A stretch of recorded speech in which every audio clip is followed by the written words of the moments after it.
Ya İmam-ı Evvel. Doğum. Diye yanı doğumu soruyor. İmam-ı Dobbum. Nübüvvet.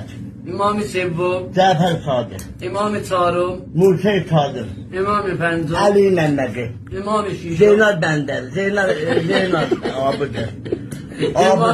İmam Musa Sadık. İmam-ı Heslum. Ali Mehmet'i. Ahsen. Ahsen bakın. İmam-ı Nuhum.